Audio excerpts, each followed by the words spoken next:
Huwag kang magte-take ng advice sa mga taong mahilig mag-blame sa buong mundo, mahilig i-blame lahat na lang ng mga hindi magandang nangyayari sa kanya, lahat ng mga bagay na hindi niya natupad, right?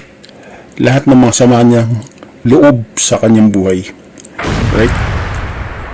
Hindi ka dapat mag-take ng advice sa mga tao na wala nang ginawa kundi negative thinking at lahat na lang ng bagay para sa kanya ay unfair. Hindi po. Ang isang taong nakikinig at kumukuha ng payo sa isang tao na reklamador at victim mentality, ganun din ang kasasapitan mo. Magiging kagaya ka rin niya. Bakit? Kasi po, itatransfer po niya yung kanyang karakteristik papunta sa inyo. Alright? Bagkus po, mag-take ka po ng payo sa mga taong naging successful na. Sa mga tao po na napagdaanan po yung hirap, yung sakripisyo, right? Na-achieve yung kanilang mga goals. At yung mga tao po na nakakapagbigay ng resulta doon sa kapwa-tao. Yan po ang dapat mong pakinggan. Bakit? Kasi yan po yung mga tao na hihila po sa iyo pataas. Hindi po yung mga tao na reklamador. Ito yung mga tao na victim mindset na wala ka nang narinig sa kanila, wala na silang mga bukang bibig kundi puro magreklamo sa mundo. They all blame it to the world. Alright? At lahat na lang para sa kanila is kamalasan, kabiguan. Wala kang mapapala sa mga itong klaseng mga payo at mga tao na nagbibigay ng advice ng mga kagaya nito. You have to understand that life is unfair. Hindi mo po yan mababago. Hindi ka nakatira sa paraiso. Dito ka sa mundo.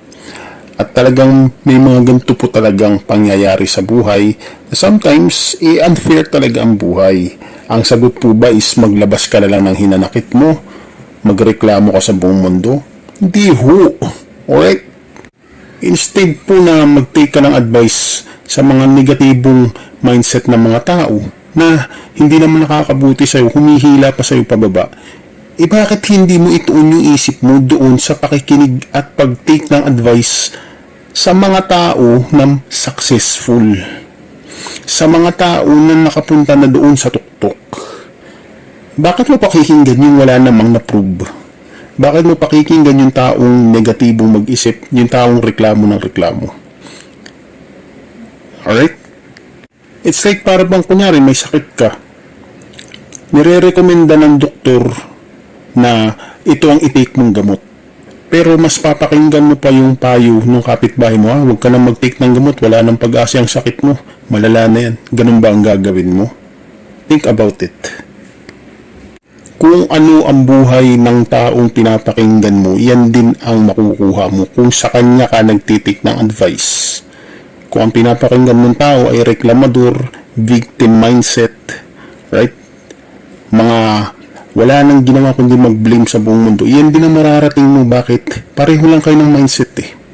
Now, kung ang pinapakinggan mo at nakikinig ka sa mga tao na mga nakarating na dun sa tuktok, sa mga taong successful and nakakatulong sa ibang mga tao, at the same time, yung mga natutulungan niya nagiging successful din, nagbibigay ng mga testimonial, hindi rin malabo na ganun ang mapupuntahan mo. Bakit? Nasa tamang landas ka eh. Doon ka nakikinig sa tao na naka-achieve na ng ganun klaseng accomplishment. Pero kung ang mga pakikinggan mong tao ay puro reklamo, puro toxic mentality, blaming to the world, lahat na biktima daw sila, wala na daw silang pag-asa, wala, yan talagang kababagsakan mo. Magiging pareho kayo ng fate. I tell you, maraming beses na po ako nakakita ng ganyan.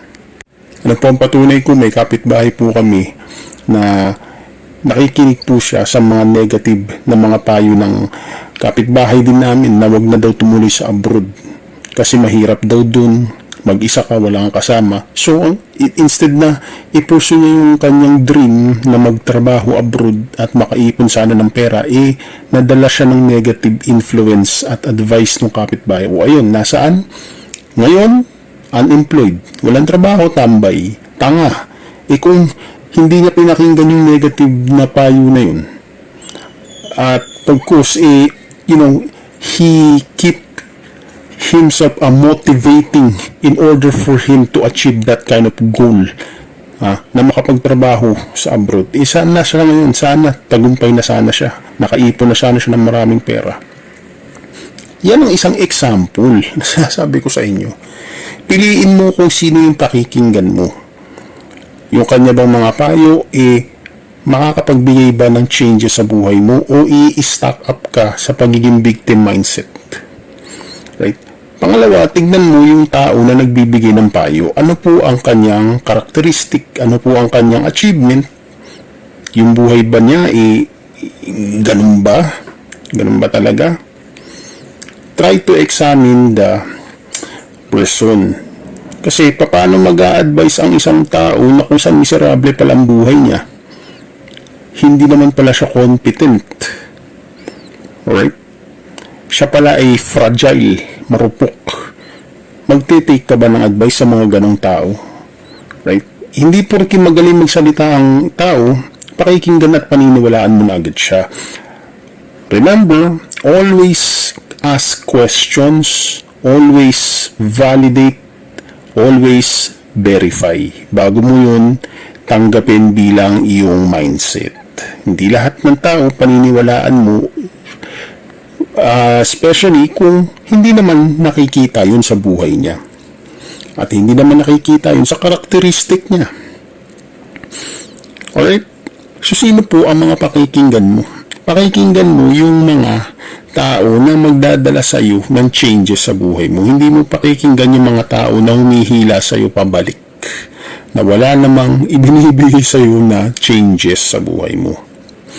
Right? Bakit po? Kasi po, ang mga taong ito, mga bigo ito Ito yung mga tipong hindi nila makuha yung pangarap nila. So, ang gagawin nila, ibiblame na lang nila sa buong mundo, manghihila na lang sila ng kapwa-tao pababa. Alright? Hindi mo alam, pati ikaw nadadamay doon sa kanilang pagkalagapak. Hindi ka nag-iisip, pinapakinggan mo sila, hindi mo alam, pati ikaw, hinihila ka pababa. Hindi pa angat. Again, hindi lahat po ipakikinggan mo. Hindi lahat ng tao na nagbibigay ng payo, tatanggapin mo. First and foremost, i-check mo muna yung kanilang pinapayo, yung kanilang ideolohiya. Yan ba ay hihila sa iyo pataas o yan ay hihila sa iyo pababa? Pangalawa, tingnan mo yung taong nagsasalita. Ano ang na-achieve niya? Ano ang karakteristik niya? Ano ang buhay niya? Ano ang achievement niya? Yung mga sinasabi ba niya, ina-apply ba niya sa buhay niya? Ito po yung mga importanteng titingnan natin. Hindi po yung naniniwala agad tayo. Maganda lang magsalita. Nakarinig lang po tayo ng mga unique na mga bagay na hindi pa natin naririnig.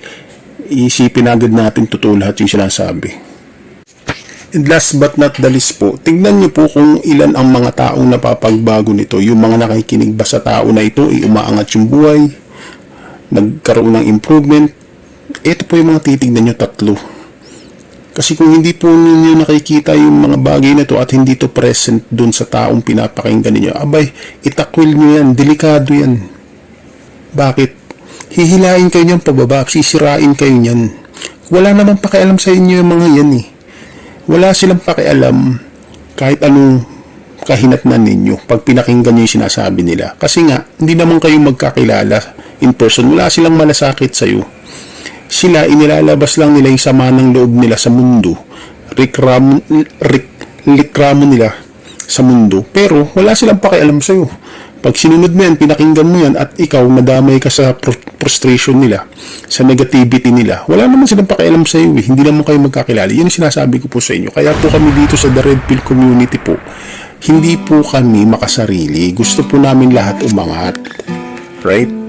Kaya po, in-encourage po namin kayo, pakinggan po ninyo yung mga makakatulong sa inyo at magpapabago ng buhay ng marami. Hindi po yung mga tao na toxic at reklamo ng reklamo sa mundo. Maraming salamat po at paki-follow po kami dito sa TikTok podcast. At hanggang sa muli, magkita-kita po tayo, brothers and sisters. Goodbye, guys.